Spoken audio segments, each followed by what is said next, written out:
El jardín que había cultivado con mis propias manos, donde crecían las bugambilias que ella amaba antes de morir, ya no me pertenecería. Pero los recuerdos no convencen a abogados sin escrúpulos, los sentimientos no disuaden a hijos ambiciosos.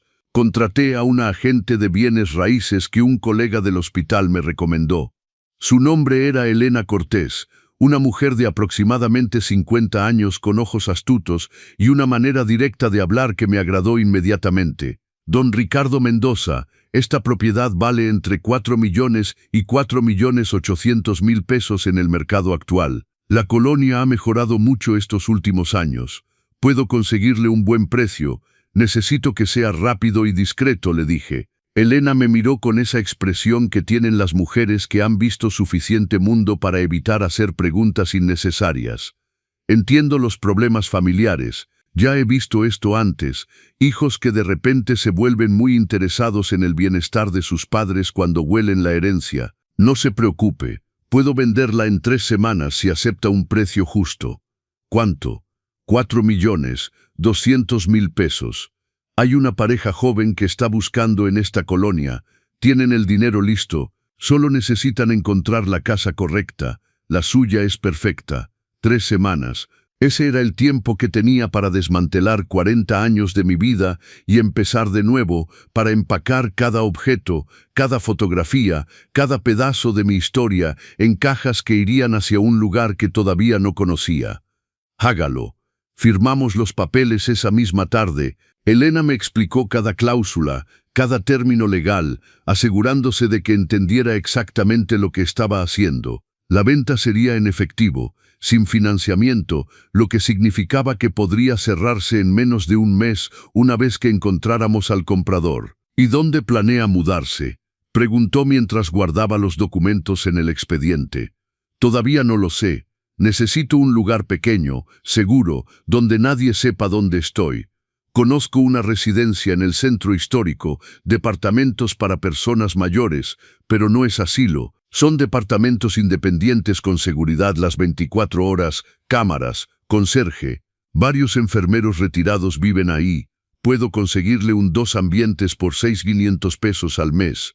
Puedo verlo hoy. Fuimos esa misma tarde. El edificio era moderno, 6 pisos, con una fachada limpia y un pequeño pero bien cuidado jardín en la entrada. El conserje saludó a Elena por su nombre. Claramente, ella había traído clientes antes. El departamento del 3er piso estaba vacío y olía a pintura fresca, una pequeña sala con ventana a la calle, una cocina americana con electrodomésticos nuevos, un dormitorio suficientemente grande para mi cama y un armario, y un baño completo con barras de seguridad ya instaladas. Es perfecto. ¿No quiere pensarlo? No hay nada que pensar. Me lo quedo. Firmé el contrato ese mismo día. Pagué 3 meses por adelantado con el dinero que había ahorrado, 19.500 pesos que me dolió sacar de mi cuenta, pero era una inversión en mi libertad. Durante las 2 semanas siguientes viví una doble vida. De día seguía siendo el Ricardo que Miguel conocía, el padre disponible, el abuelo complaciente, el hombre mayor que supuestamente necesitaba ayuda para todo. De noche empacaba en secreto ropa, documentos importantes, fotografías, los pocos objetos de valor sentimental que no podía dejar atrás. Contraté una pequeña empresa de mudanzas, de esas que no hacen preguntas y trabajan en horarios flexibles. Pagué 3.800 pesos para que mudaran todo al nuevo departamento un día que sabía que Miguel estaría en el trabajo. Miguel seguía visitándome cada vez con más frecuencia, siempre con Sofía, siempre con esa expresión de preocupación que ahora reconocía como completamente falsa. Traían comida que yo no había pedido. Ofrecían hacer reparaciones en la casa que no necesitaban hacerse. Preguntaban constantemente por mi salud. «Papá, te ves cansado. ¿Estás durmiendo bien?» «Perfectamente, hijo. Es que noto que has estado distraído últimamente. Ayer me llamaste y me dijiste lo mismo 2 veces. ¿En serio?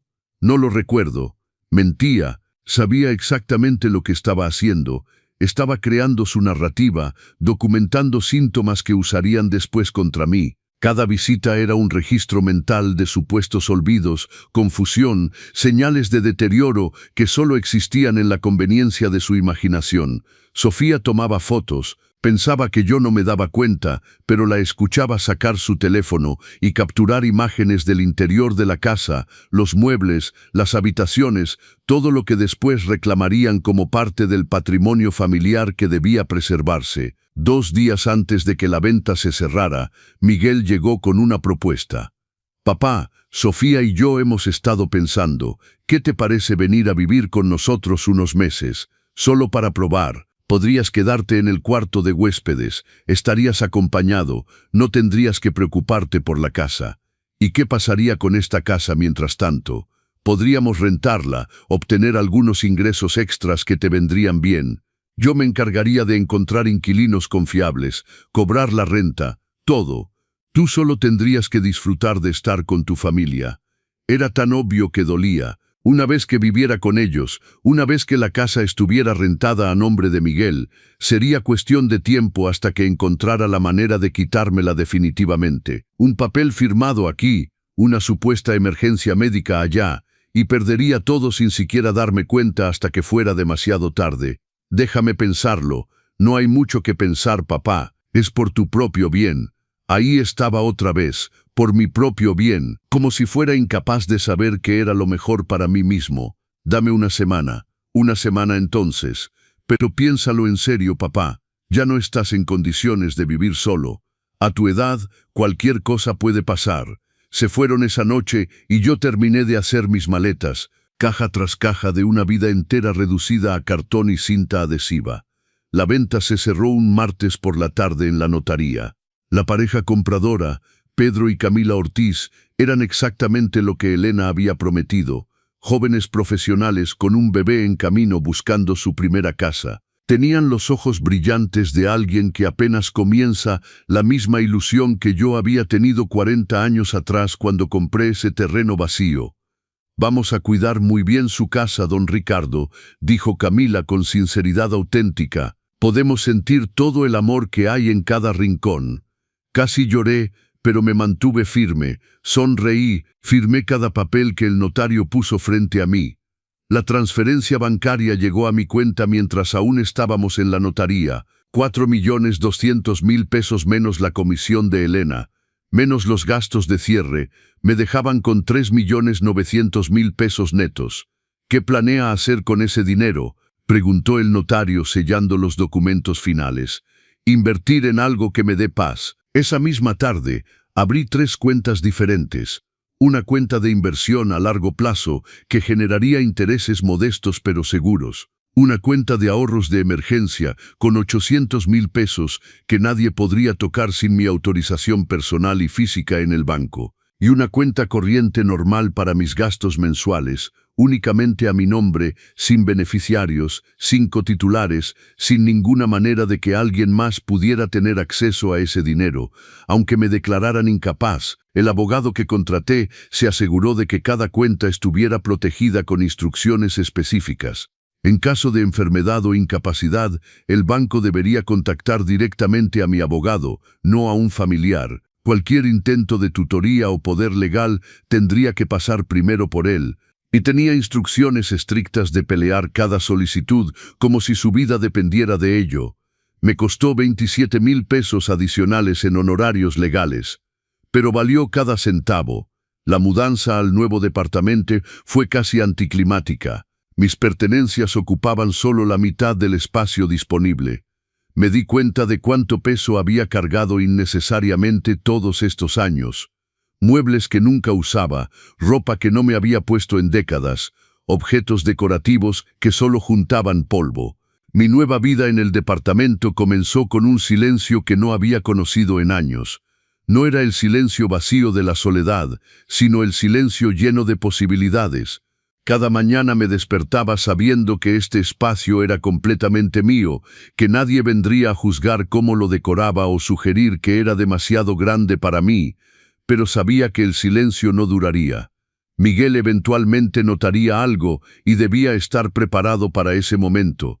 Durante la primera semana en mi nuevo hogar establecí una rutina. Desayunaba en la pequeña mesa junto a la ventana, viendo la ciudad despertar. Salía a caminar por el parque vecino cada mañana, conociendo a otras personas de mi edad que también habían elegido vivir independientemente. Por las tardes leía, veía televisión sin el peso constante de preguntarme cuándo sonaría el timbre con otra visita ocasional de mi hijo. Había dado mi nuevo número de teléfono únicamente a mi abogado y a Elena.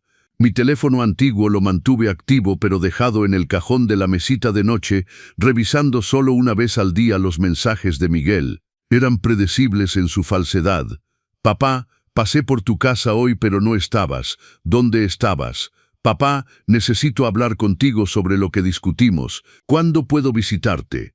Papá, me preocupa que no contestes mis llamadas. ¿Todo está bien? No respondía inmediatamente. Esperaba unas horas, a veces un día entero, antes de enviar respuestas cortas y vagas. Estoy bien, hijo, ocupado con algunos asuntos personales. Nada que le diera información real, nada que le permitiera rastrear lo que realmente estaba haciendo. Si este video te está gustando, suscríbete a los consejos del abuelo para no perderte más historias como esta. Tu apoyo significa mucho para nosotros. 2 semanas pasaron, luego 3. Miguel comenzaba a impacientarse. Sus mensajes se volvían más insistentes, más exigentes. Papá, necesito verte, es urgente, tenemos que hablar sobre tu futuro, mi futuro, como si tuviera el más mínimo derecho de decidir sobre eso. Fue Sofía quien finalmente se presentó en la casa, o lo que había sido mi casa. Pedro Ortiz me llamó confundido y ligeramente alarmado. Don Ricardo, hay una señora aquí que dice ser su nuera. Exige entrar. Dice que necesita recuperar algunas de sus pertenencias. Le expliqué que la casa ya no es suya, que compramos la propiedad legalmente, pero insiste en que debe haber un error. No hay ningún error, señor Ortiz. La casa es completamente suya ahora. Mi nuera no tiene ningún derecho sobre ella, ni sobre nada que esté dentro. Si continúa molestándolos, llamen a la policía. ¿Está seguro? Parece muy molesta, completamente seguro. Y señor Ortiz, es posible que en las próximas semanas aparezcan más personas con reclamos similares. Por favor, no los dejen entrar. Todos los documentos de venta están en orden. No tienen nada que temer. Colgué y me serví una taza de té de manzanilla con manos perfectamente estables. Entonces, finalmente lo había descubierto. Me pregunté cuánto tardarían en encontrarme. La respuesta fue menos de 2 horas. Mi teléfono antiguo comenzó a sonar sin parar, llamada tras llamada de Miguel, de Sofía, incluso de números desconocidos que asumí eran amigos o parientes que habían reclutado para la causa. No contesté ninguna, simplemente me senté en mi nuevo sofá, bebiendo mi té y esperando. Los mensajes de voz comenzaron a acumularse. Los escuché esa noche, uno por uno, como alguien viendo una obra de teatro particularmente mala. Papá, ¿qué hiciste? ¿Vendiste la casa sin decirnos nada? ¿Cómo pudiste hacer algo así? La voz de Miguel oscilaba entre la incredulidad y la furia apenas contenida. Ricardo, necesitamos hablar con urgencia. Esto es muy grave. Cometiste un terrible error. Sofía intentaba sonar autoritaria, pero solo lograba sonar desesperada. Papá, por favor contesta. Estamos muy preocupados. ¿Dónde vives ahora? ¿Por qué no nos dijiste que ibas a vender? Teníamos planes. Miguel otra vez, intentando ahora el enfoque del hijo preocupado. El último mensaje era el más revelador. Miguel había dejado de fingir. ¿Sabes qué, papá? Esto no va a quedar así. Esa casa era nuestra herencia. Trabajamos por ella. Te cuidamos esperando que fueras justo con nosotros. No puedes simplemente venderla y quedarte con todo el dinero. Vamos a pelear esto legalmente. Sofía ya habló con un abogado. Tenemos derechos. Derechos. Qué palabra tan interesante viniendo de alguien que había planeado privarme de los míos. Borré todos los mensajes y apagué el teléfono. Ya no lo necesitaría más. Al día siguiente, Miguel se presentó en el hospital donde había trabajado durante 40 años. Pidió por mí en el Departamento de Recursos Humanos. Exigió saber si había una dirección de contacto actualizada en mis expedientes. La supervisora del servicio, Nicolasa, quien me conocía bien, le explicó cortésmente que esa información era confidencial y que si yo no había compartido mi dirección con él, El hospital no podía hacerlo. Es mi padre. Tiene 70 años, vendió la casa y nadie sabe dónde está. Podría estar en peligro. Miguel había perfeccionado su tono de hijo angustiado. Su padre trabajó aquí durante 40 años. Muchacho, lo conozco personalmente. Es uno de los hombres más capaces e inteligentes que he conocido. Si decidió no compartir su ubicación con usted, estoy segura de que tiene sus razones. Nicolasa no se dejaba manipular fácilmente. Me enteré de esta conversación porque la supervisora me llamó esa tarde a mi nuevo número, riéndose. Ricardo, tu hijo vino hoy haciendo un show. ¿Todo está bien? ¿Necesitas ayuda? Todo está perfectamente bien, Nicolasa. Solo un hijo que no puede aceptar que su padre todavía tiene derecho a tomar sus propias decisiones. Ah, yo tuve uno así también. Quería meterme en un asilo para quedarse con mi casa. Les demostré que todavía puedo correr más rápido que ellos. Río con esa risa profunda que siempre me gustó. Si necesitas cualquier cosa, llámame. Lo haré. Gracias, Nicolasa. Pero Miguel y Sofía no se rindieron. Comenzaron a buscarme sistemáticamente. Fueron a todos los lugares donde sabían que solía ir. La iglesia del barrio, el supermercado donde había hecho mis compras durante años, la casa de Elena, mi sobrina. Elena me llamó preocupada. Tío Ricardo, Miguel estuvo aquí, dijo que vendiste tu casa y desapareciste, que está muy preocupado por ti. ¿Qué está pasando?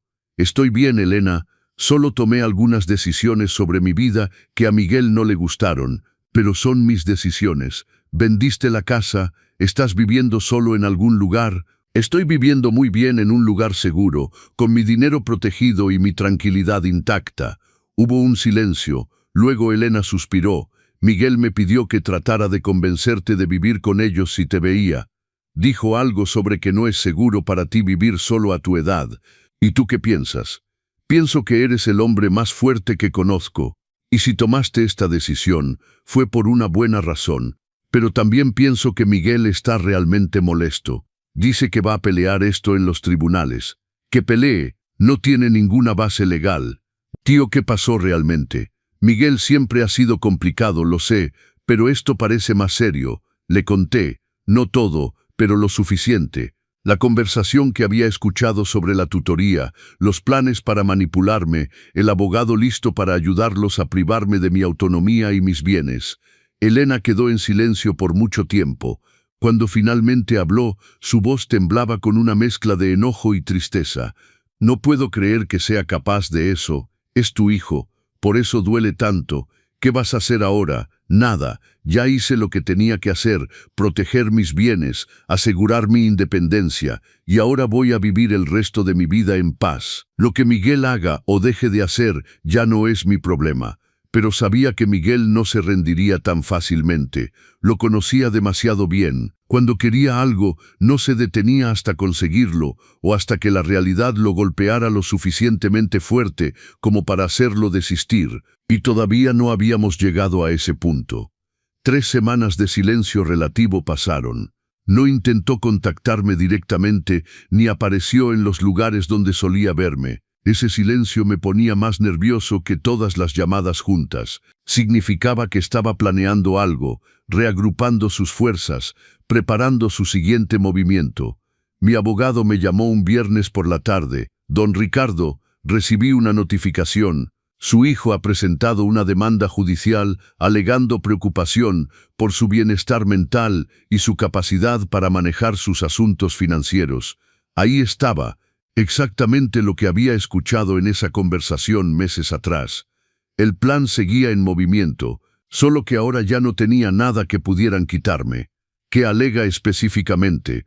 Que usted vendió su propiedad impulsivamente y sin consultar a la familia, que ha mostrado señales de confusión y deterioro cognitivo, que se ha aislado socialmente y no responde a los intentos de comunicación de su único hijo. Solicita una evaluación psicológica obligatoria y una audiencia para determinar si necesita tutoría temporal. ¿Qué tan grave es esto? Depende del juez. Algunos toman estas solicitudes muy en serio, especialmente cuando vienen de familiares directos. Otros son más escépticos. Tendremos que preparar una defensa sólida. Tiene pruebas de que está en plenas facultades mentales. Tengo 40 años de historia profesional como enfermero. Tengo estados de cuenta de mi jubilación mostrando que manejé todo el papeleo solo. Tengo todo el proceso de la venta de mi casa, donde firmé cada documento con pleno conocimiento y asesoría de profesionales. Bien, eso ayuda, pero también necesitaremos una evaluación psicológica independiente que demuestre su capacidad cognitiva, y sería útil tener testigos que puedan hablar sobre su estado mental actual. ¿Cuándo es la audiencia? En 15 días. Pero antes, el juez ha ordenado que una trabajadora social visite su residencia actual para evaluar sus condiciones de vida. Por supuesto, quería ver dónde vivía, cómo vivía, buscando cualquier evidencia de negligencia personal o incapacidad para cuidarme. Era parte de la estrategia que había escuchado meses atrás. Miguel sabe dónde vivo. No, según los documentos que presentó, afirma no tener conocimiento de su lugar de residencia actual, lo cual usa como evidencia adicional de su supuesto deterioro mental. Dice que una persona en su sano juicio no desaparecería sin dejar dirección a su única familia. Necesito preguntarle algo importante. Continuó el licenciado. ¿Hay alguna posibilidad de que su hijo tenga razón? ¿Algún momento de confusión real? ¿Olvido significativo? ¿Algo que él pudiera usar contra usted? Tengo 70 años, no 30. A veces olvido dónde dejé mis lentes o qué iba a comprar en el supermercado, pero mi mente está perfectamente clara. Vendí mi casa porque descubrí que mi hijo planeaba robármela. Me mudé sin decirle porque no confío en él. Esas no son las acciones de una persona confundida, son las acciones de alguien que se protege. Entonces eso es exactamente lo que diremos en la audiencia. La evaluación psicológica se llevó a cabo 3 días después. El doctor Sergio Almeida era un psiquiatra forense con 30 años de experiencia evaluando capacidad mental en casos legales. Me hizo pruebas de memoria, pruebas de razonamiento lógico, pruebas de orientación temporal y espacial. Me pidió resolver problemas matemáticos, recordar listas de palabras, explicar el significado de dichos comunes. Don Ricardo, sus resultados están muy por encima del promedio para su edad. No hay evidencia de deterioro cognitivo, demencia o incapacidad mental de ningún tipo. Su memoria a corto y largo plazo funciona perfectamente. Su capacidad de razonamiento es excelente. Desde un punto de vista clínico, usted está completamente capacitado para manejar sus propios asuntos. Puede poner eso por escrito. Ya lo hice. Mi reporte estará disponible para el juez antes de la audiencia. La trabajadora social llegó a mi departamento un martes por la mañana. Era una mujer joven, probablemente de unos 35 años, con una tableta en la mano y una expresión profesionalmente neutral. Don Ricardo, soy María Campos, trabajadora social asignada por el tribunal. Necesito hacerle algunas preguntas y observar sus condiciones de vida actuales. Adelante, por favor. Caminó lentamente por el departamento, tomando notas. Revisó la cocina, el baño, el dormitorio, abrió el refrigerador y vio que estaba bien surtido con comida fresca. Revisó el botiquín y vio mis medicamentos organizados y al día. Observó que el departamento estaba limpio, organizado, decorado con buen gusto. ¿Vive solo aquí? Sí. ¿Quién le ayuda con las compras, la limpieza, la preparación de comidas? Nadie. Lo hago yo mismo. ¿Tiene dificultades para realizar estas tareas? Ninguna. Fui enfermero durante 40 años. Sé perfectamente cómo cuidarme. ¿Por qué se mudó de su casa anterior? Porque descubrí que mi hijo planeaba quitármela usando medios legales dudosos. Vendí la propiedad para proteger mis bienes y me mudé aquí para tener paz. María levantó la vista de su tableta, sus ojos mostrando interés auténtico por primera vez. Esa es una acusación seria. Es la verdad. Escuché una conversación entre mi hijo, su esposa y un abogado discutiendo cómo obtener la tutoría sobre mí, basándose en problemas mentales supuestos que no tengo. Tomé medidas preventivas.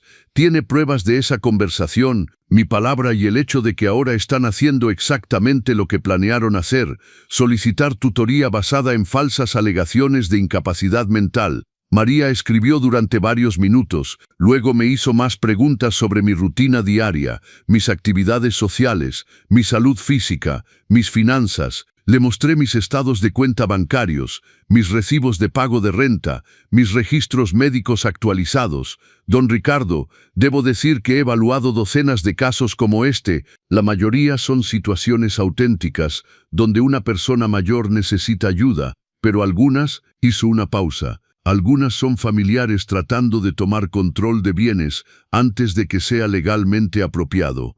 ¿Y cuál cree que es mi caso? Creo que usted está perfectamente capacitado para vivir independientemente y manejar sus propios asuntos. Mi reporte lo reflejará. Si estos videos te gustan, no olvides darle like y compartir con tu familia. Nos ayuda mucho a seguir trayendo historias reales a los consejos del abuelo. 2 semanas después, llegó mi cumpleaños número 70. No había planeado celebrar. La idea de festejar mientras enfrentaba una batalla legal con mi propio hijo parecía absurda, pero Elena insistió. Tío, no puedes dejar que Miguel te robe también tu cumpleaños. Desayunemos solo nosotros dos si quieres, pero tienes que celebrar que llegaste a 70 años y que sigues siendo dueño de tu propia vida. Tenía razón, así que acepté, pero con una condición. El restaurante lo elegiría yo y no le daría la dirección hasta esa mañana. No quería arriesgarme a que Elena dijera algo involuntariamente a Miguel. Elegí un pequeño restaurante en el centro histórico cerca de mi departamento, un lugar acogedor donde la comida era buena y el ambiente tranquilo. Llegué temprano y pedí una mesa junto a la ventana. Elena llegó puntualmente con un pequeño pastel de chocolate y un abrazo sincero. Feliz cumpleaños, tío. 70 años de ser el hombre más fuerte que conozco. Ordenamos comida, hablamos de su vida, de sus planes de viaje que finalmente se habían concretado. Era agradable tener una conversación normal, sin tensión, sin segundas intenciones ocultas. Estábamos a punto de pedir café cuando vi algo que heló mi sangre. Miguel entraba al restaurante con Sofía. No era coincidencia. La forma en que Miguel escaneaba el restaurante con los ojos, la forma en que Sofía caminaba medio paso detrás de él, la expresión de determinación en ambos rostros. Habían venido a buscarme y de alguna manera habían descubierto dónde estaría. Mi mirada se fijó en Elena, quien palideció instantáneamente. Tío, yo no. Me llamó esta mañana y me preguntó si sabía algo sobre ti. Le dije que no, pero mi voz tembló. Debió revisar mi teléfono mientras estaba en el baño en su casa ayer. Vio tus mensajes. Lo siento, no tuve tiempo de avisarte. Miguel ya había llegado a nuestra mesa. Papá, qué sorpresa encontrarte aquí. Su voz goteaba sarcasmo. Celebrando tu cumpleaños con Elena, pero no con tu propio hijo. No es sorpresa, viniste sin invitación. Parece ser tu especialidad últimamente. Sofía jaló una silla de la mesa vecina y ambos se sentaron sin esperar permiso. Elena me miró con ojos suplicantes, claramente incómoda pero sin saber cómo manejar la situación. Necesitamos hablar, papá. De muchas cosas. Miguel puso su bolso sobre la mesa como para marcar su territorio. No tenemos nada de qué hablar. Ah, no, ¿qué tal de haber vendido la casa familiar sin decirnos nada? ¿Qué tal de haber desaparecido durante semanas sin dar explicaciones? ¿Qué tal de que estás actuando de manera completamente irracional? Irracional. Repetí la palabra lentamente. Qué interesante que uses exactamente la misma terminología que tu abogado usó en los documentos presentados al juez. Su rostro se tensó por una fracción de segundo antes de recuperar la compostura. Presenté esos documentos porque estoy sinceramente preocupado por ti. Cualquier hijo haría eso, cualquier hijo que quisiera robarle a su padre, querrás decir. Elena ahogó un grito. Sofía se movió incómodamente en su silla. Miguel, sin embargo, mantuvo su mirada fija en mí. No sé de qué hablas, por supuesto que sí. Conozco al abogado con quien hablaste. Conozco el plan para obtener la tutoría sobre mí. Sé que planeaban declararme incapaz para tomar control de mis bienes. Lo único que no sabías era que lo descubrí antes de que pudieras ejecutarlo. El silencio que siguió era denso, pesado. Los clientes de las mesas vecinas dejaron de hablar y nos miraron discretamente. El mesero que venía hacia nuestra dirección con café se regresó discretamente. Estás paranoico, dijo finalmente Miguel. Eso es exactamente el tipo de pensamiento que demuestra que necesitas ayuda. Imaginar conspiraciones, creer que tu propia familia quiere hacerte daño, no es paranoia cuando es verdad, y no tuve que imaginar nada, lo escuché directamente de tu boca. Sofía intervino por primera vez. Ricardo, entiendo que estés molesto, pero tienes que ver esto desde nuestro punto de vista. Vendiste una propiedad que vale casi 4 millones de pesos sin consultar a nadie. Te mudaste sin dejar dirección, no contestas las llamadas. Estos son comportamientos preocupantes en alguien de tu edad. Era mi casa, comprada con mi dinero, construida con mi trabajo. No necesitaba consultar a nadie para venderla. Y me mudé sin dejar dirección precisamente porque sabía que harían esto, manipularme, presionarme, tratar de controlarme. Nadie quiere controlarte, papá. Miguel había recuperado su voz suave, esa que usaba cuando intentaba convencerme de algo. Solo queremos lo mejor para ti. Eres nuestro padre. Te amamos. Si me amaran, respetarían mis decisiones. Si me amaran, no habrían contratado a un abogado para planear cómo privarme de mi autonomía. Esa es tu versión de los hechos. Una versión distorsionada por tu edad, por el estrés de vivir solo, por la confusión natural que viene con el envejecimiento. Ahí estaba otra vez la narrativa cuidadosamente construida. Cada palabra elegida para pintar la imagen de un viejo confundido, no de un hombre inteligente protegiendo lo que era suyo. No estoy confuso, Miguel. Estoy más lúcido de lo que he estado en años. Y lo que veo con claridad es que planeaste robarme todo bajo el pretexto de cuidarme. Nadie iba a robarte nada. La voz de Miguel subió de volumen. Varias cabezas se giraron abiertamente en nuestra dirección. Esa casa era tu herencia para nosotros, para tu familia. La vendiste y te quedaste con todo el dinero. Y ahí estaba la verdad, finalmente sin disfraz. Era mi dinero, Miguel, no tu herencia, no hasta que yo muera, y aparentemente eso no podía esperar. No digas eso, es horrible, horrible. ¿Sabes qué es horrible? Que tu propio hijo te espíe, que planee declararte incapaz, que contrate abogados sin escrúpulos para despojarte de todo por lo que trabajaste 40 años. Eso es horrible. Sofía se inclinó hacia adelante, las manos entrelazadas sobre la mesa. Mira, Ricardo, seamos prácticos. Vendiste la casa, está bien, pero ese dinero es demasiado para que una persona de tu edad lo maneje sola. Pueden estafarte, puedes hacer malas inversiones, puedes perderlo todo. Déjanos ayudarte a manejarlo. Podemos abrir una cuenta conjunta. Yo puedo asesorarte en las inversiones. Nos aseguramos de que estés seguro. ¿Seguro para quién? ¿Para mí o para ustedes? Para todos. Somos una familia. La familia no planea engañarse mutuamente. Miguel golpeó la mesa con la palma de su mano, haciendo tintinear los cubiertos. Basta, esto es ridículo. Papá, vienes con nosotros ahora mismo. Vamos a tu departamento, haces tus maletas y vienes a vivir con nosotros donde podemos cuidarte apropiadamente.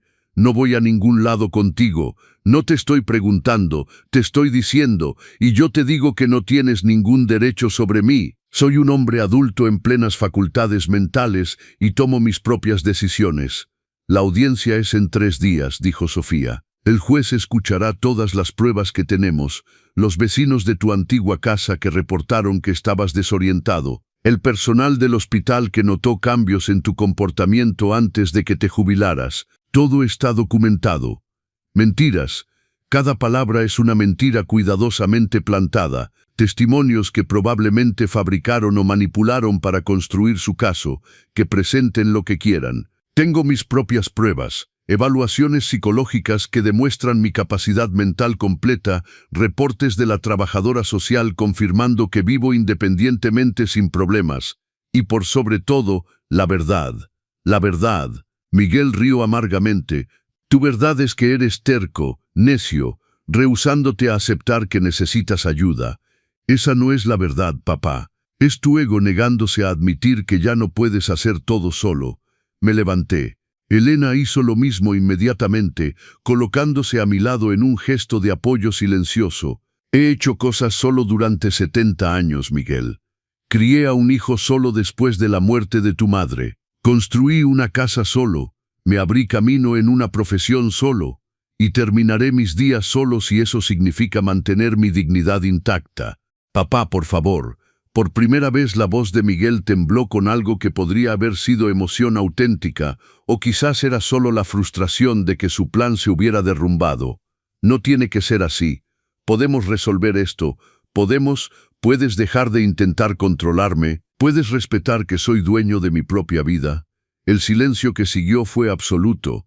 No, Miguel, no puedes, porque nunca me viste como una persona con derecho a decidir. Solo me viste como una fuente de recursos que eventualmente heredarías. Tomé mi cartera y dejé 3 billetes de 500 pesos sobre la mesa, suficiente para cubrir la cuenta de Elena y la mía con una propina generosa. «Feliz cumpleaños a mí», dije sin emoción.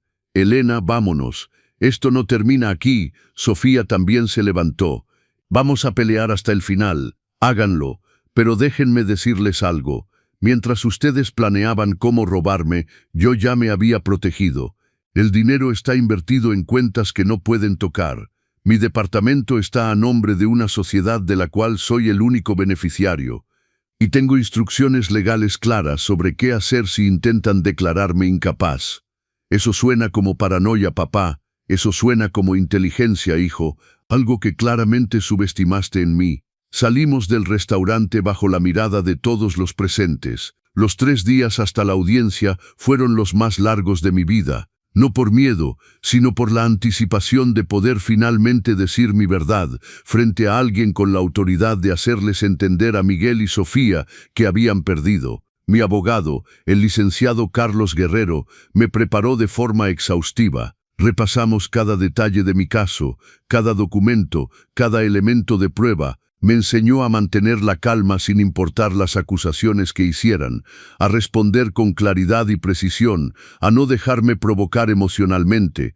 Van a intentar retratarlo como un viejo confundido y terco, me advirtió. Su estrategia depende de hacer que el juez vea que usted es alguien incapaz de tomar decisiones racionales. Debe demostrar exactamente lo contrario con cada palabra que diga. No será difícil, solo necesito ser yo mismo. Exactamente. Sea usted mismo el hombre que construyó una vida de la nada, que trabajó 40 años como enfermero, que tomó decisiones inteligentes para proteger sus bienes. Ese es el hombre que el juez debe ver. La mañana de la audiencia me vestí con cuidado. Un traje gris que había comprado especialmente para la ocasión, zapatos cómodos pero formales, una corbata discreta pero elegante que destacaba mi rostro sin exageración. Quería verme exactamente como lo que era, un hombre de 70 años en plena posesión de sus facultades. Llegué al tribunal media hora antes de la hora prevista. El licenciado Guerrero ya estaba ahí, revisando documentos en su portafolio. Me recibió con una sonrisa tranquilizadora. Listo, más que listo. Miguel y Sofía llegaron 15 minutos después con su abogado, un hombre de aproximadamente 50 años en un traje caro y con expresión de tiburón. Su nombre era licenciado Ricardo Méndez, según su gafete. No me miraron directamente, pero podía sentir sus ojos evaluándome, buscando cualquier señal de debilidad que pudieran explotar. La sala del tribunal era pequeña, formal, con paredes de madera oscura y el olor a papel viejo. El juez entró puntualmente, un hombre de aproximadamente 60 años con cabello canoso y lentes gruesos. Se presentó como el juez Dr. Marcel Ramos. «Buenos días. Estamos aquí para evaluar la solicitud de tutoría temporal presentada por el señor Miguel Mendoza sobre su padre, el señor Ricardo Mendoza. Procederemos con los testimonios. Licenciado Méndez, puede comenzar». El licenciado Méndez se levantó y comenzó su presentación con voz firme y autoritaria. «Su señoría, estamos aquí porque un hijo preocupado ha notado cambios alarmantes en el comportamiento de su padre. El señor Ricardo Mendoza, de 70 años, ha tomado decisiones financieras impulsivas e irracionales que ponen en peligro su bienestar futuro. Vendió su propiedad familiar, valuada en casi 4 millones de pesos, sin consultar a su única familia. Se mudó sin dejar dirección de contacto. Ha cortado la comunicación con su hijo. Estos son comportamientos que sugieren deterioro cognitivo y necesidad de supervisión. Me quedé sentado, calmado, las manos sobre las rodillas. El licenciado Guerrero me había advertido que esta sería su estrategia, dejarnos hablar primero, mostrar su juego antes de que presentáramos nuestra defensa. Tenemos testimonios de vecinos que reportaron comportamientos erráticos. El señor Mendoza fue visto deambulando por el barrio a horas extrañas. Parecía confundido sobre qué día era, olvidaba conversaciones que había tenido pocos días antes. Mentiras, todas mentiras, pero dichas con tal convicción que alguien que no me conociera podría creerlas. Además, su señoría, el aislamiento social es un síntoma clásico de deterioro mental en personas de edad avanzada. El señor Mendoza ha rechazado cada intento de su familia por ayudarlo, por mantener contacto, incluso por saber dónde vive. Este rechazo al apoyo familiar es profundamente preocupante. Solicitamos que la tutoría temporal sea otorgada a mi cliente para proteger los intereses de su padre. No se trata de controlarlo, sino de asegurarnos de que las decisiones que tome sean en su mejor interés y estén supervisadas por alguien que lo ama y se preocupa por él. Cuando terminó, el juez se volvió hacia el licenciado Guerrero. Defensa. Mi abogado se levantó con calma, sin prisa. Su señoría, lo que hemos escuchado es una narrativa cuidadosamente construida para justificar el control sobre los bienes de un hombre perfectamente capaz. Mi cliente no es un viejo confundido, es un profesional jubilado con 40 años de experiencia como enfermero, con un historial impecable en el manejo de sus propios asuntos y con capacidad mental completamente intacta. Colocó varios documentos sobre la mesa del juez. Aquí está la evaluación psicológica del doctor Sergio Almeida, un psiquiatra forense certificado. Los resultados demuestran que el señor Mendoza tiene una capacidad cognitiva muy superior al promedio para su edad. No hay señales de demencia, deterioro mental o incapacidad para tomar decisiones. El juez examinó los documentos con atención. También tenemos el reporte de la trabajadora social María Campos, quien visitó la residencia actual de mi cliente y lo encontró viviendo completamente independiente en condiciones óptimas. Su departamento está limpio, organizado, bien mantenido, maneja sus propias finanzas, su propia alimentación, su propio cuidado personal sin ninguna dificultad. El licenciado Guerrero hizo una pausa, dejando que la información fuera asimilada. La verdad, su señoría, es que el señor Mendoza descubrió que su hijo planeaba tomar control de sus bienes, usando exactamente el mecanismo que vemos hoy, una solicitud de tutoría basada en falsas alegaciones de incapacidad. Tomó medidas preventivas, inteligentes y completamente racionales para proteger lo que le pertenece legítimamente. Si esta historia te está tocando el corazón, déjanos un comentario contando tu experiencia. En los consejos del abuelo nos encanta leer sus historias. Es absurdo, interrumpió el licenciado Méndez. Mi cliente jamás. El juez levantó la mano. Déjelo terminar, licenciado. Gracias, su señoría. Mi cliente está listo para testificar bajo juramento sobre lo que escuchó. Pero más allá de eso, los hechos hablan por sí mismos. Un hombre que puede planear y ejecutar la venta de una propiedad, que puede buscar y mudarse a una nueva residencia apropiada, que puede manejar inversiones financieras complejas, no es un hombre que necesite tutoría, es un hombre que necesita que su familia respete su autonomía. El juez me miró directamente por primera vez. Señor Mendoza, me gustaría escucharlo. ¿Puede explicar con sus propias palabras por qué vendió su casa? Me levanté. Mi voz salió firme, clara, sin temblor. La vendí, su señoría, porque escuché a mi hijo y su esposa planear exactamente esto. Sorprendí una conversación donde discutían con un abogado cómo obtener la tutoría sobre mí, cómo fabricar pruebas de incapacidad mental, cómo tomar control de mi propiedad. No iba a esperar a que ejecutaran ese plan. Entonces me protegí. Eso es mentira. Miguel se levantó. Papá, ¿cómo puedes decir eso? Nunca haríamos algo así. Silencio. El juez habló con autoridad. Señor Miguel Mendoza, siéntese. Señor Ricardo Mendoza, continúe. Trabajé 40 años como enfermero en el Hospital General de Guadalajara. Crié a mi hijo solo después de quedarme viudo. Compré un terreno y construí mi casa con mi propio dinero, ladrillo por ladrillo. Defendí esa propiedad en un juicio que me costó 2 años y 490,000 pesos. No soy un hombre que tome decisiones impulsivas, Su Señoría. Cada decisión que he tomado en mi vida ha sido calculada y reflexionada. ¿Y su hijo no cree que podría estar sinceramente preocupado por usted? Si estuviera sinceramente preocupado, habría respetado mi decisión de vender. Habría preguntado cómo podía ayudarme con la mudanza. Habría celebrado el hecho de que aseguré mi futuro financiero. En lugar de eso, contrató a un abogado y presentó una solicitud de tutoría. Esas no son las acciones de un hijo preocupado, Su Señoría. Son las acciones de alguien furioso porque perdió acceso a una herencia que creía suya. El silencio en la sala era absoluto. El juez me estudió durante un largo momento. Licenciado Méndez, ¿tiene pruebas concretas del deterioro mental que alega? Evaluaciones médicas, reportes documentados, algo más allá de testimonios anecdóticos. El licenciado Méndez vaciló por primera vez. Su Señoría, tenemos los testimonios de los vecinos que lo vieron confundido. Tiene declaraciones bajo juramento de esos vecinos. Nombres verificables, contactos. ¿O se trata de testimonio de segunda mano que su cliente reportó?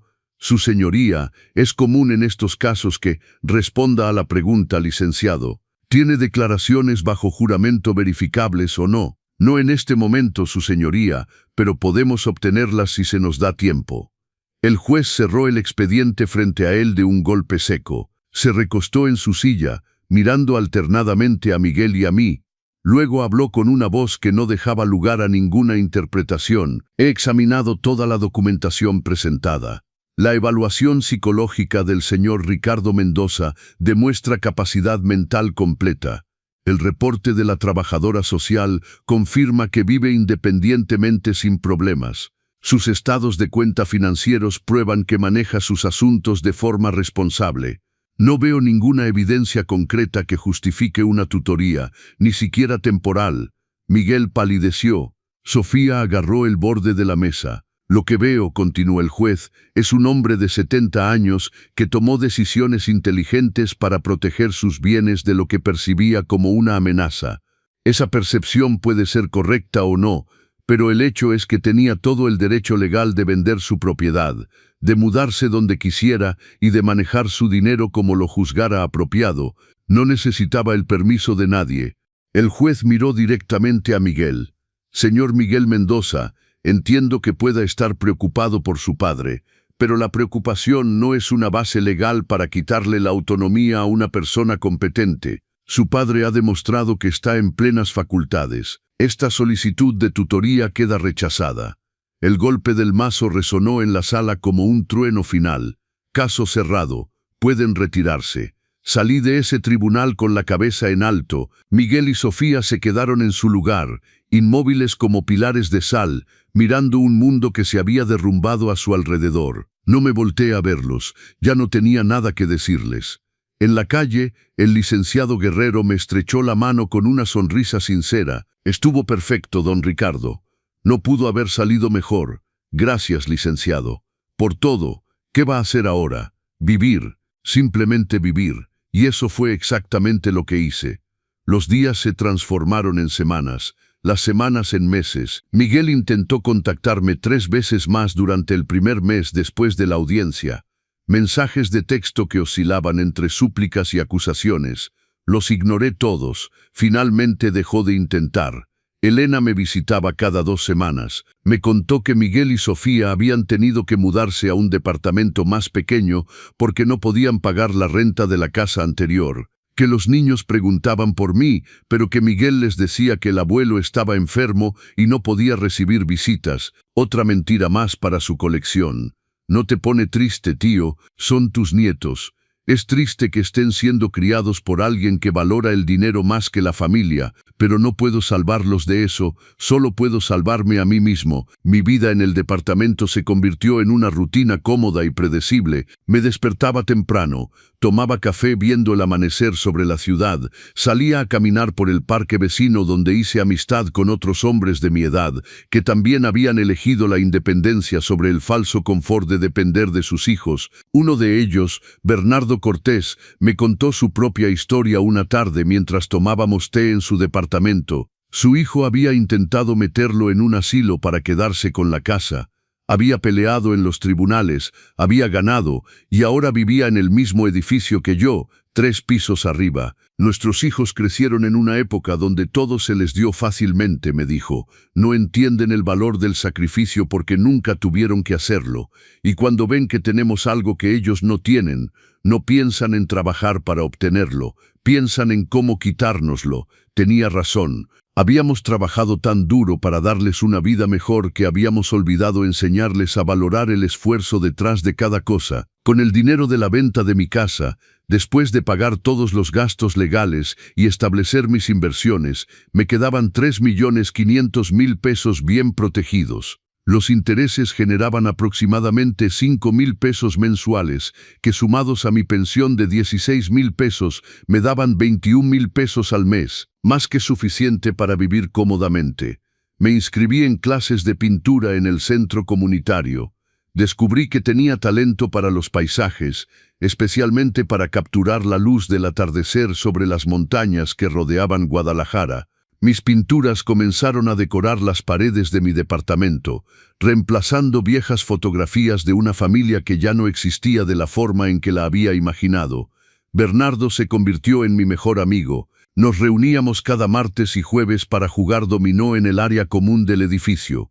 Otros residentes se nos unían. Don Arturo, un ex maestro que había pasado por una situación similar con su hija, doña Carmen, una viuda que había vendido su casa antes de que sus sobrinos pudieran meterla en un asilo, y don Felipe, quien simplemente había decidido vivir solo porque le gustaba la paz. Formamos nuestro propio pequeño club de sobrevivientes, personas que habían elegido la dignidad sobre la conveniencia, que habían peleado por mantener el control de sus propias vidas.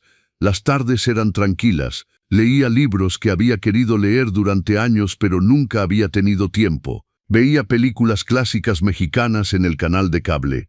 Cocinaba comidas sencillas pero deliciosas para mí mismo, redescubriendo el placer de comer sin prisa, sin la tensión de esperar visitas no deseadas. Los domingos iba a misa en la capilla del barrio, no porque fuera especialmente religioso, sino porque me gustaba la rutina, la familiaridad de los rituales, la comunidad de otros ancianos que también buscaban un sentido de pertenencia sin las complicaciones de la familia. El padre Javier, el sacerdote de la capilla, a veces se sentaba conmigo después de misa a tomar café en la cafetería cercana. Don Ricardo, lo veo más en paz cada semana que pasa, me dijo una vez. Es el lujo de vivir sin miedo, padre. Sin miedo a ser manipulado, sin miedo a perder lo que es mío, sin miedo a que alguien me quite mi libertad. Es triste que haya tenido que alejar a su hijo para encontrar esa paz. No lo alejé yo, padre. Él eligió el dinero sobre la relación. Yo solo elegí protegerme. 6 meses después de la audiencia, empecé a recibir cartas, no de Miguel directamente, sino de mis nietos, cartas escritas con letra infantil, obviamente supervisadas por alguien, probablemente Sofía. Querido abuelo, ¿por qué no vienes a visitarnos? Te extrañamos mucho. Papá dice que estás enfermo, pero esperamos que te mejores pronto. Abuelo, ¿te acuerdas de cuando me llevabas al parque? ¿Podemos ir otra vez algún día? Las cartas eran manipulación pura. Miguel usando a los niños como último recurso para llegar a mí. Pero no podía evitar sentir una punzada en el corazón cada vez que veía esa letra infantil, esos dibujos mal hechos de casas y flores y abuelos sonrientes. Le mostré las cartas a Bernardo. ¿Qué debo hacer? Lo que tu conciencia te diga. Pero recuerda una cosa, esos niños tienen un padre que les enseñará a verte como una fuente de dinero, no como un abuelo. ¿Quieres estar cerca de ellos sabiendo que Miguel está envenenando cada interacción? Tenía razón, dolorosamente, pero tenía razón. Guardé las cartas en una caja en mi armario y no respondí. Un año después de la audiencia, recibí una carta diferente. Era de Miguel, escrita a mano, en papel simple. Papá, sé que no tengo ningún derecho de pedirte nada después de todo lo que pasó, pero Sofía y yo estamos atravesando graves dificultades financieras. Los niños necesitan útiles escolares, uniformes nuevos. Te pido, no como tu hijo, sino como el padre de tus nietos, que consideres ayudarnos, solo esta vez, solo esta vez. Las mismas palabras que había usado docenas de veces antes, solo esta vez, se había convertido en solo una vez más, y otra vez hasta que no quedara nada. Rompí la carta sin responder. 2 meses después, me enteré por Elena que Miguel había conseguido un trabajo de medio tiempo como recepcionista en un consultorio dental, que Sofía finalmente había empezado a vender seguros de forma más seria. Empujados por la necesidad real en lugar de la ambición vaga, estaban aprendiendo lentamente a vivir con lo que tenían en lugar de vivir esperando lo que esperaban heredar. ¿Crees que algún día se disculpe?, preguntó Elena. Honestamente, ya no importa. No necesito su disculpa para vivir en paz. Esa paz la encontré solo, sin esperar nada de nadie. Para mi cumpleaños número 72, Elena organizó una pequeña celebración en mi departamento. Vinieron Bernardo y 3 amigos más del edificio. Comimos pastel de chocolate, bebimos vino, reímos recordando nuestras batallas legales y familiares como guerreros comparando cicatrices de viejas guerras. Por nosotros, brindó Bernardo levantando su copa. Por los hombres que se negaron a ser invisibles, que pelearon por lo que era suyo, que eligieron la dignidad sobre la facilidad. Por nosotros, repetimos todos. Esa noche, solo en mi departamento, me paré frente a la ventana mirando las luces de la ciudad. 42 años desde que me convertí en viudo. 72 años aprendiendo que el verdadero amor no se demuestra con palabras bonitas, sino con respeto real. Que la familia no es quien comparte tu sangre, sino quien respeta tus decisiones. Que envejecer no significa volverse invisible o incapaz, sino acumular suficiente sabiduría para saber cuándo protegerse. Pensé en la casa que había construido, en los ladrillos que había puesto uno por uno, en las paredes que vieron crecer a mi hijo. Pensé en cuánto había temido perderla, en cuánto ese miedo casi me paraliza. Y pensé en cómo finalmente perderla fue lo que me salvó. Porque descubrí que lo que realmente importaba no estaba en esas paredes, estaba en mí, en mi capacidad de levantarme una vez más, en mi determinación de no dejar que nadie, ni siquiera mi propia sangre, me despojara de mi dignidad. Toqué el vidrio frío de la ventana con mis dedos, 72 años, y apenas estaba comenzando a aprender a vivir para mí mismo. No era tarde, nunca es demasiado tarde para elegir tu propia paz. Mi teléfono sonó. Era un mensaje de Elena con una fotografía de mis nietos, hermosos, sonrientes, ignorantes de todas las batallas que se habían peleado en su nombre. Tal vez algún día, cuando fueran mayores, entenderían, tal vez vendrían a buscarme y les contaría esta historia. Les enseñaría que amar a alguien no significa sacrificarse hasta desaparecer, o tal vez no. Tal vez esta historia terminaría aquí, en este departamento, con un hombre de 72 años mirando por la ventana, sosteniendo una copa de vino, sintiéndose más libre de lo que se había sentido en décadas. Y eso era suficiente, más que suficiente. Era todo. El conserje del edificio, don Luis, organizaba eventos mensuales para los residentes. Noches de cine, tardes de música en vivo, clases de baile para la tercera edad. Yo asistía a todos, no porque estuviera solo o desesperado por compañía, sino porque genuinamente disfrutaba estar rodeado de personas que entendían el valor de la independencia. En una de esas tardes de música, conocí a doña Margarita, una mujer de 68 años que tocaba el piano de forma hermosa. Había sido maestra de música durante 40 años. Su historia era similar a la mía: hijos que querían su casa, abogados contratados, batallas legales ganadas. ¿Sabes qué es lo más difícil?, me dijo mientras tomábamos ponche después de su presentación. No es la soledad es manejable. Lo difícil es aceptar que las personas que criaste, a quienes diste todo, son capaces de ver tu muerte como una oportunidad financiera. Pero aprendiste a vivir con eso. No se vive con eso, don Ricardo. Se acepta, se reconoce, y luego se construye una vida alrededor de esa verdad en lugar de pretender que no existe. Tenía razón. La aceptación no significaba que doliera menos, solo significaba que el dolor ya no controlaba cada decisión. Los meses continuaron pasando, mi rutina se volvió más rica, más llena. Las clases de pintura me llevaron a unirme a un pequeño grupo de artistas aficionados que exponían sus obras en ferias locales. Vendí mi primera pintura por 2,000 pesos. No era mucho, pero no era por el dinero. Era la validación de que todavía podía crear algo de valor, que mi vida no había terminado solo porque había llegado a los 70. Bernardo y yo empezamos a tomar clases de yoga para personas mayores. Al principio me sentí ridículo, un viejo enfermero tratando de doblar su cuerpo en posiciones imposibles. Pero la instructora, una joven llamada Patricia, era paciente y alentadora.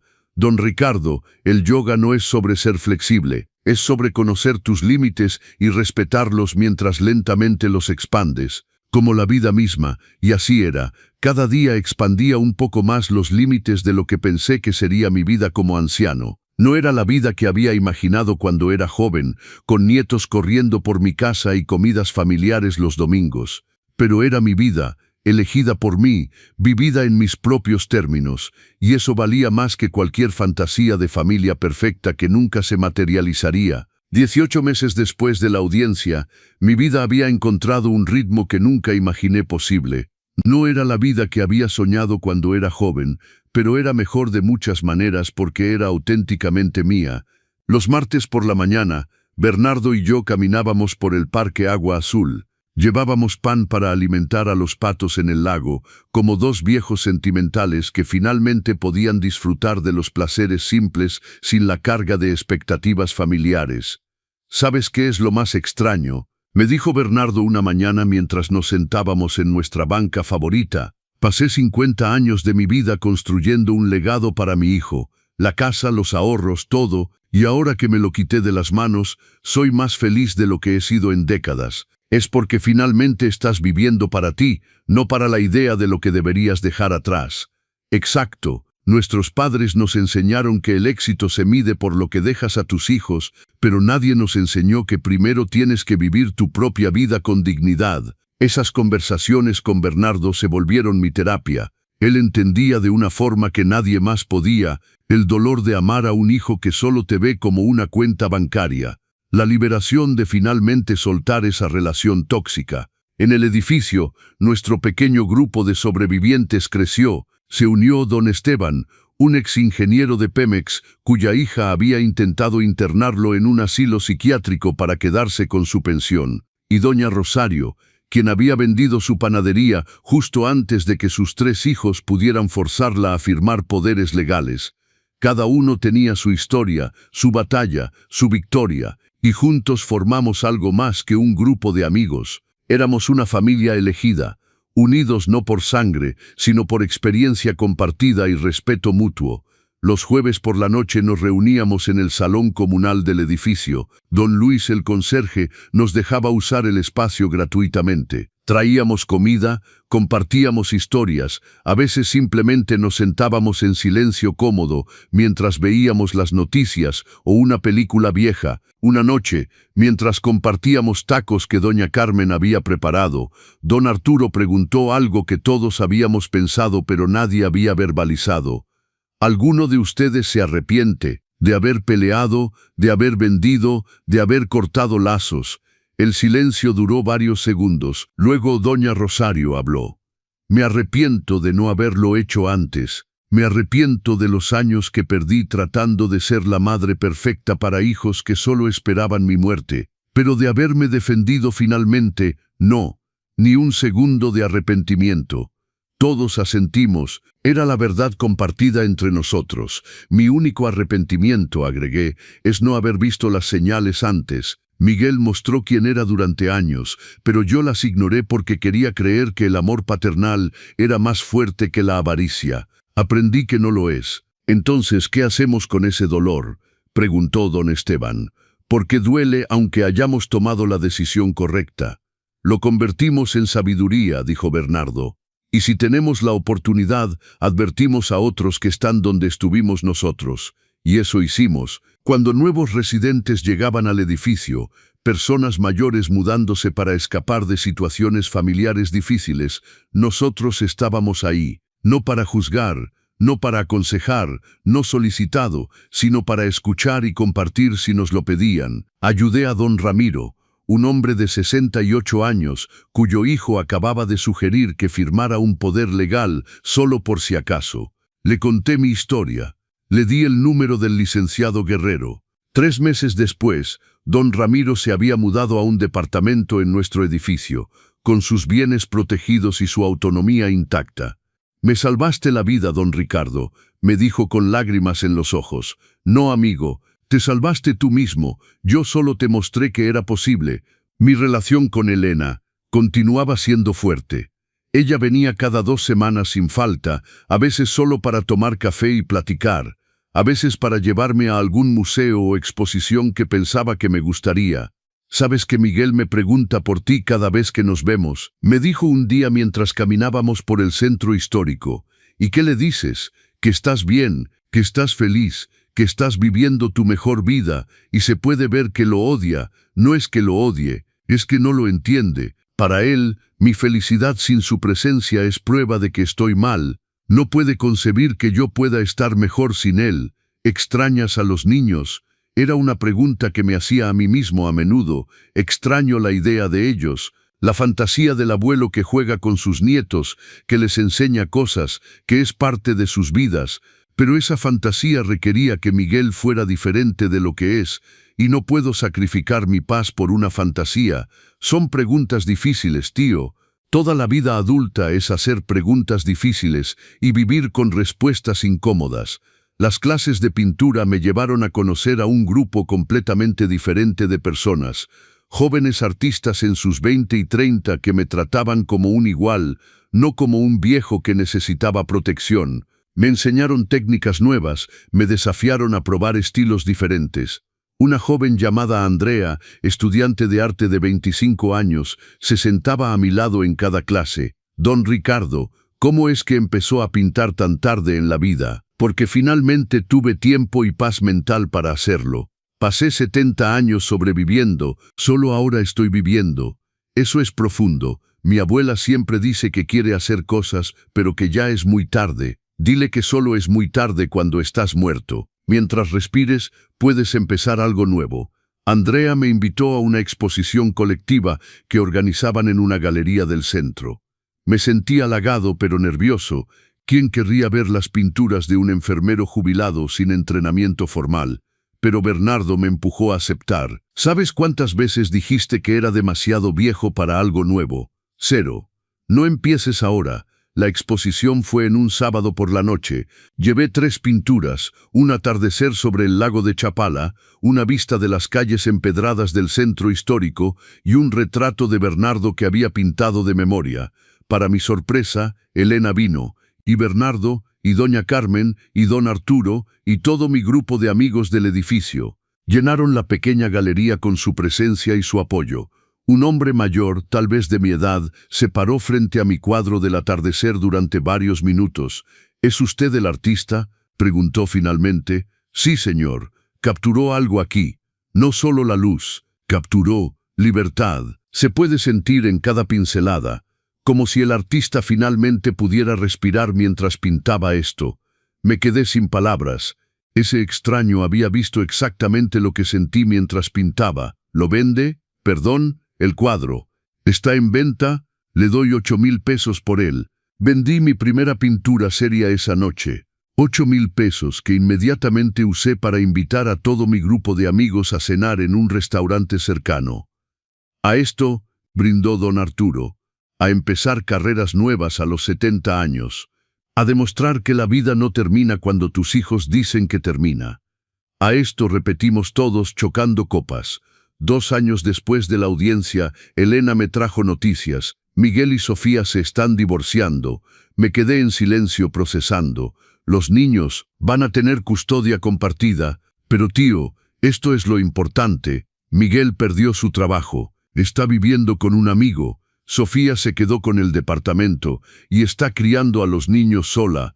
Está destruido. Esperé sentir algo. Satisfacción tal vez, o tristeza. o incluso ese instinto paternal de querer ayudar, pero no sentí nada de eso. Y me cuentas esto porque pensé que querrías saber, porque es tu hijo, es un adulto que tomó decisiones y ahora vive con las consecuencias, como todos tenemos que hacer. ¿No sientes nada? Siento lástima. No por él específicamente, sino por la situación, por los nietos que crecerán en un hogar roto. Pero Elena, yo no rompí ese hogar. Miguel lo hizo cuando eligió la avaricia sobre la familia. No consideras ayudarlo. Tienes el dinero. Tengo el dinero porque me protegí de él. Si se lo doy ahora, ¿qué mensaje envío? Que puede tratarme como basura, y aún así yo estaré ahí para rescatarlo. No, cada hombre tiene que aprender a cargar con su propia vida. Elena no dijo nada más sobre el tema, pero podía ver que no estaba completamente de acuerdo, y eso estaba bien. No todos tenían que entender mis decisiones. Lo que importaba era que yo podía vivir con ellas. Los domingos seguía yendo a misa, no por obligación, sino porque me gustaba la comunidad, el ritual, la sensación de ser parte de algo más grande que mis propios problemas. El padre Javier me pidió que diera una plática a los jóvenes de la parroquia sobre la sabiduría de la edad. Me sentí incómodo con el título, pero acepté. No sé mucho sobre sabiduría, empecé, viendo las caras jóvenes frente a mí. Pero sé esto, la vida les enseñará que no todas las relaciones valen la pena mantener, que a veces amar a alguien significa alejarse, que su valor como persona no está determinado por cuánto pueden dar a otros, sino por cuánto respeto se tienen a sí mismos. Un joven levantó la mano. Pero ¿no dice la Biblia que debemos honrar a nuestros padres y que la familia es sagrada? Sí, y también dice que no debemos robar, no debemos mentir, no debemos codiciar lo que no es nuestro. Cuando un familiar viola todos esos mandamientos para quitarte tu dignidad, honrarlos no significa dejar que te destruyan, significa reconocer que son humanos capaces de hacer mal y protegerte mientras sigues deseándoles lo mejor desde la distancia. Las cabezas asentían. Algunos de esos jóvenes probablemente tenían sus propias experiencias con familia tóxica. La lección más difícil que he aprendido, continué, es que envejecer no significa volverse invisible o inútil, significa finalmente tener el conocimiento y el coraje para vivir en tus propios términos, y si eso molesta a otros, es su problema, no el tuyo. Después de la plática, varios jóvenes se acercaron con sus propias historias, padres que los manipulaban, hermanos que abusaban de su generosidad, relaciones que los estaban destruyendo. Les di el consejo que habría querido escuchar a su edad: establece límites temprano, protege tu paz, no confundas lealtad con autodestrucción. Mi vida había tomado un propósito que nunca anticipé, no solo vivir para mí mismo, sino ayudar a otros a aprender las lecciones que me costaron 70 años aprender. Bernardo y yo empezamos a dar paseos más largos, explorando partes de Guadalajara que nunca habíamos visitado. Tlaquepaque con sus artesanías, Zapopan con su basílica, Tonalá con sus mercados. Éramos dos viejos redescubriendo la ciudad como turistas en nuestra propia tierra. ¿Sabes qué es lo mejor de tener 70 y tantos?, me dijo Bernardo un día mientras comíamos birria en un restaurante de Tonalá. ¿Qué? Que ya no tienes que impresionar a nadie. Podemos comer con las manos si queremos, podemos vestirnos cómodos sin preocuparnos por qué dirán, podemos decir que no sin dar explicaciones. La libertad de no tener que complacer a nadie más. Debería haber empezado esta vida a los 40, tal vez, pero tal vez necesitábamos vivir todo lo demás para apreciar esto. Si esta historia te ha llegado al corazón, compártela con alguien que la necesite escuchar. En los consejos del abuelo sabemos que nuestras historias pueden cambiar la vida de otros. Las estaciones pasaban y con ellas mi salud se mantenía sorprendentemente bien. Mis caminatas diarias, la comida casera, el estrés reducido, todo contribuía a que me sintiera mejor a los 73 de lo que me había sentido a los 65. El doctor Ramírez, mi médico, estaba impresionado en cada chequeo. Don Ricardo, sus indicadores están mejor que los de muchos hombres 20 años menores. ¿Cuál es su secreto? Dejé de cargar con estrés que no era mío. Dejé de vivir para las expectativas de otros.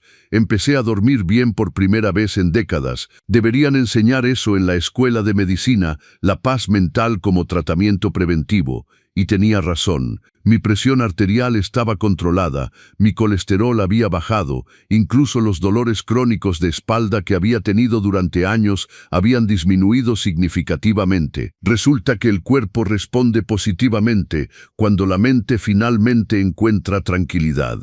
Una tarde, mientras pintaba en mi departamento, recibí una llamada de un número desconocido. Normalmente no contestaba, pero algo me hizo responder. Don Ricardo Mendoza. Sí, ¿quién habla? Soy la maestra Patricia, de la escuela de sus nietos. Sofía me dio su número. Sé que hay una situación complicada familiar, pero sus nietos hicieron un proyecto sobre sus abuelos y quisiera que supiera lo que escribieron sobre usted. Mi corazón se aceleró. Continúe. Escribieron que tienen un abuelo que es muy valiente, que fue enfermero y salvó vidas, que pintó cuadros hermosos incluso siendo ya grande. Escribieron que extrañan conocerlo pero que saben que debe haber una buena razón por la que no está en sus vidas, y que cuando sean grandes van a buscarlo para escuchar su historia. Las lágrimas corrieron por mis mejillas antes de que pudiera detenerlas. ¿Por qué me cuenta esto? Porque he visto muchos casos de familias rotas, don Ricardo. Y algo en la forma en que sus nietos hablan de usted me dice que ellos entienden, incluso a su edad, que las relaciones adultas son complicadas. Pensé que debería saber que no lo han olvidado y que no lo culpan. Después de colgar me senté por una hora mirando por la ventana, procesando. Los niños entendían más de lo que les dábamos crédito. Y tal vez, algún día, cuando fueran lo suficientemente mayores para formar sus propias opiniones, vendría una reconciliación. O tal vez no, y yo estaría bien de cualquier manera. Esa noche, después de la llamada de la maestra Patricia, no pude dormir. Me senté en mi balcón pequeño, con una taza de té de manzanilla, mirando las luces de Guadalajara parpadeando en la distancia. La ciudad dormía, pero yo estaba más despierto que nunca. 73 años, más de 7 décadas de vida, y apenas ahora estaba entendiendo qué significaba realmente vivir. No sobrevivir, no cumplir obligaciones, no sacrificarse hasta desaparecer. Vivir, simple, complejo, aterrador y liberador a la vez. Pensé en mi esposa, María Elena, muerta hace más de 40 años. ¿Qué pensaría ella de todo esto? De su hijo convertido en un extraño codicioso, de mí, viviendo solo en un departamento pequeño, habiendo vendido la casa que construimos juntos. Creo que lo entendería. Ella siempre fue la más sabia de los dos. Siempre me decía, Ricardo, el amor verdadero no exige sacrificios imposibles, exige respeto mutuo. Ojalá hubiera escuchado mejor esas palabras cuando ella estaba viva. Me habría ahorrado décadas de confusión. Miguel era apenas un niño cuando ella murió. 8 años, con ojos grandes y asustados, aferrándose a mi pierna en el funeral. Yo le prometí que siempre estaría ahí para él, y cumplí esa promesa. Tal vez demasiado bien, tal vez estar siempre ahí para él significó que nunca aprendió a estar ahí para sí mismo. Era esa mi culpa, había creado yo al hombre que intentó robarme. Durante mucho tiempo me torturé con esas preguntas, pero Bernardo me dio una perspectiva diferente. No somos responsables de las decisiones de nuestros hijos adultos, me dijo. Les dimos herramientas, educación, valores. Cómo eligen usar esas herramientas es su responsabilidad, no la nuestra. Tenía razón. Yo le enseñé a Miguel sobre honestidad, trabajo duro, respeto. Él eligió ignorar esas lecciones. Esa elección era suya, no mía. El sol comenzó a salir, pintando el cielo de naranjas y rosas. Un nuevo día, siempre otro nuevo día. Esa era la bendición y la maldición de seguir vivo. Cada amanecer traía otra oportunidad de elegir cómo vivir, y yo elegía esto, esta vida pequeña pero auténtica, este departamento modesto pero mío, estos amigos que me elegían a mí tanto como yo los elegía a ellos. Bernardo tocó mi puerta a las 8 de la mañana, como siempre hacía los miércoles. listo para nuestra caminata, siempre. Mientras caminábamos por el parque, le conté sobre la llamada de la maestra. Los niños te recuerdan con cariño. Eso es importante, pero no cambia nada, ¿verdad? Todavía son niños bajo la influencia de Miguel, por ahora, pero serán adultos algún día, y los adultos hacen sus propias preguntas, forman sus propias conclusiones. Cuando tengan 18, 20, 25 años, vendrán a buscarte, y entonces les contarás tu lado de la historia. Si todavía estoy vivo, estarás vivo. Eres demasiado terco para morirte, Bernardo Río. Vivirás hasta los 100 solo por demostrar que podías. Esa tarde, el grupo se reunió en mi departamento. Era el turno de cada uno de compartir algo que habíamos aprendido esa semana. Era nuestro pequeño ritual, nuestra forma de mantenernos creciendo incluso en nuestra edad avanzada. Doña Carmen compartió que había aprendido a usar WhatsApp para comunicarse con una prima en Monterrey. Don Arturo compartió que había empezado a escribir sus memorias, documentando su vida para que su nieta las leyera algún día. Doña Rosario compartió que había perdonado a sus hijos, no en el sentido de volver a tener relación con ellos, sino en el sentido de dejar ir el enojo. El perdón, dijo, no es para ellos, es para mí, para liberar ese espacio en mi corazón para cosas mejores. Cuando llegó mi turno, compartí sobre la llamada de la maestra. Aprendí que el impacto que tenemos en otros no desaparece solo porque no estemos físicamente presentes. Mis nietos me recuerdan. Eso tiene que ser suficiente por ahora. Es más que suficiente, dijo Bernardo. Es esperanza. Los meses siguieron pasando. Mi rutina se profundizó, se enriqueció. Las clases de pintura me llevaron a experimentar con acuarela. El yoga me dio flexibilidad que pensé que había perdido para siempre. Las caminatas con Bernardo me dieron conversaciones que alimentaban mi alma. Vendí 3 pinturas más, esta vez por 10,000 pesos cada una.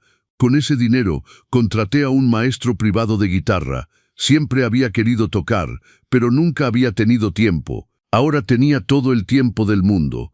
Mis dedos viejos y rígidos al principio protestaban, pero poco a poco, con práctica paciente, empezaron a encontrar los acordes. El sonido que salía era tosco, imperfecto, pero era mío. Eso era lo que importaba. Elena seguía visitándome fielmente. Un día trajo fotografías de los nietos sin que yo se lo pidiera. Sé que no quieres contacto directo, pero pensé que querrías ver cómo están creciendo. Los miré. El mayor, Sebastián, tenía ahora 12 años. Se parecía a mí a esa edad, con los mismos ojos oscuros y serios. La menor, Valentina, tenía 10, con la sonrisa de su abuela María Elena. Son hermosos, lo son, y según Sofía, preguntan por ti a menudo. Ella les dice la verdad ahora, que su padre y tú tuvieron un desacuerdo serio, que los adultos a veces no pueden resolver sus diferencias, pero que tú no los olvidaste. Es más honesto de lo que esperaba de ella. Creo que el divorcio la cambió. La humilló de la misma forma en que intentaron humillarte a ti. Le enseñó empatía. Guardé las fotografías en mi billetera. No para obsesionarme con ellas, sino como recordatorio de que la vida continúa en círculos, que lo que plantamos eventualmente crece, para bien o para mal. En mi cumpleaños número 74, el grupo organizó una fiesta sorpresa. Llenaron el salón comunal con decoraciones, prepararon comida suficiente para un ejército, e incluso contrataron a un mariachi pequeño para tocar mis canciones favoritas. A don Ricardo, brindó don Esteban, quien nos enseñó que nunca es tarde para reclamar tu vida, que la familia no siempre es sangre, sino elección, que el respeto propio vale más que cualquier herencia. A don Ricardo, gritaron todos. Me pidieron que hablara. Me paré frente a todos, estas personas que se habían convertido en mi verdadera familia, y las palabras fluyeron. Cuando tenía 40 años, pensaba que sabía cómo sería mi vida. Pensaba que envejecería en mi casa, rodeado de familia, con nietos corriendo por el jardín. Esa vida nunca sucedió, y durante mucho tiempo, eso me llenó de tristeza y resentimiento. Hice una pausa, mirando cada rostro, pero ahora, a los 74, finalmente entiendo algo. La vida que imaginamos no siempre es la vida que necesitamos. A veces, perder lo que pensábamos que queríamos nos da espacio para descubrir lo que realmente necesitábamos todo el tiempo. Necesitaba esto, necesitaba amigos que me respetaran, necesitaba espacio para descubrir quién soy más allá de padre, más allá de abuelo, más allá de proveedor. Necesitaba aprender que mi valor no está en lo que puedo dar a otros, sino en cómo me trato a mí mismo. Y necesitaba aprender que elegir tu propia paz sobre las expectativas de otros no es egoísmo, es supervivencia, es dignidad, es amor propio. Las lágrimas corrían libremente por mi rostro ahora, pero no eran lágrimas de tristeza. Así que gracias por ser la familia que elegí. Gracias por demostrarme que nunca es tarde para empezar de nuevo. Y gracias por celebrar no solo mi cumpleaños, sino mi renacimiento. El aplauso fue ensordecedor. Y por primera vez en décadas, me sentí completamente, totalmente visto y apreciado por quien era, no por lo que podía dar. Esa noche, de vuelta en mi departamento, recibí un mensaje de un número desconocido. Abuelo, soy Sebastián. Encontré tu número en el teléfono de tía Elena. Solo quería decirte feliz cumpleaños. Y que cuando tenga 18 años, voy a ir a buscarte. Tengo muchas preguntas, y creo que tú tienes muchas respuestas. Te quiero aunque no te conozca bien. Mamá me contó toda la historia. No estoy enojado contigo. Solo quiero conocerte mejor algún día. Leí el mensaje 10 veces, luego 20. Las lágrimas caían sobre la pantalla del teléfono. Respondí simplemente, te estaré esperando, mijo, y tendrás todas las respuestas que necesites. Te quiero también. 4 años, solo 4 años, hasta que Sebastián fuera adulto. Podía esperar 4 años. Había esperado toda una vida para encontrar paz. 4 años más no era nada. 2 meses después comencé a escribir. No memorias formales, sino cartas. Cartas a Sebastián y Valentina, contándoles mi historia. No solo la parte sobre Miguel, sino todo. Sobre cómo conocí a su abuela. Sobre mi carrera como enfermero. Sobre las lecciones que la vida me enseñó. Escribía una carta por semana, guardándolas todas en una caja especial que había comprado para ese propósito. Cuando los nietos vinieran, tendrían toda mi historia esperándolos. Bernardo murió en primavera, un infarto masivo mientras dormía. La forma en que todos queremos irnos, rápido, sin dolor, en paz. Su muerte me golpeó duro. Era mi mejor amigo, mi hermano en todo menos sangre. El funeral fue simple, como él habría querido. Su hijo vino, el mismo que había intentado robarlo. Tuvo la audacia de llorar, de actuar afligido. No dije nada, no era mi lugar. Pero cuando todos se fueron, me quedé junto a la tumba. Gracias, hermano, por mostrarme que no estaba solo, por demostrarme que envejecer con dignidad era posible, por ser la familia que elegí. Descansa bien. El grupo siguió reuniéndose, pero había un vacío donde Bernardo solía sentarse. Don Esteban sugirió que dejáramos su silla vacía como recordatorio. No de tristeza, explicó, sino de celebración. Bernardo vivió en sus propios términos hasta el final. Eso es lo que todos queremos. La vida continuó, como siempre lo hace, indiferente a nuestro dolor, implacable en su avance hacia adelante. Me uní a un grupo de voluntarios en el hospital donde había trabajado. Visitaba a pacientes ancianos que no tenían familia o cuya familia no los visitaba. Les leía, les hacía compañía, les contaba historias. Uno de esos pacientes, don Salvador, me dijo algo que se quedó conmigo. ¿Sabes cuál es la diferencia entre envejecer y crecer viejo? Envejecer le pasa a tu cuerpo. Crecer viejo le pasa a tu espíritu. Tú estás envejeciendo, don Ricardo, pero no estás creciendo viejo. Esa es tu victoria. Tenía razón. Mi cuerpo tenía 75 años. Había dolores, limitaciones, recordatorios diarios de mortalidad. Pero mi espíritu se sentía más joven que nunca. Elena se casó. Un hombre bueno llamado Roberto, un ingeniero viudo que la trataba como una reina. Me invitaron a la boda y fui sin dudarlo. Miguel estaba ahí, inevitable. Nos vimos desde lados opuestos de la iglesia. Él desvió la mirada primero, no con vergüenza exactamente, sino con algo parecido. Reconocimiento tal vez de que había perdido más que dinero cuando intentó robarme. Había perdido un padre, No fui a hablarle, no había nada que decir, pero tampoco sentí el enojo que una vez había sentido, solo sentí neutralidad, indiferencia. Él era un hombre que había tomado malas decisiones y vivía con sus consecuencias. Ya no era mi problema. En la recepción, Sofía se acercó a mí. Don Ricardo, sé que no tengo derecho a pedirle nada, pero Sebastián cumple 18 el próximo mes. Ha estado hablando de buscarlo. Solo quería que supiera que tiene mi apoyo. Lo que pasó entre usted y Miguel, yo jugué mi parte, y lo lamento. Gracias por decirlo. ¿Recibiría a Sebastián si viniera? Con los brazos abiertos. Y un mes después, en un sábado por la mañana, tocaron mi puerta. Abrí para encontrar a un joven alto, de ojos oscuros serios, mirándome con una mezcla de nerviosismo y determinación. Abuelo, Sebastián. Nos quedamos ahí por un momento, 2 generaciones separadas por años de silencio, conectadas por sangre y ahora por elección. Pasa, mijo. Tengo mucho que contarte. Pasamos 6 horas juntos ese día. Le conté mi historia. Él me contó la suya. Hablamos sobre su padre, sobre las elecciones que Miguel había hecho, sobre cómo esas elecciones habían afectado a todos. No lo odio, dijo Sebastián. Es mi papá, pero también sé que lo que te hizo estuvo mal. Y quiero que sepas que yo no soy así. No quiero tu dinero, abuelo. Solo quiero conocerte.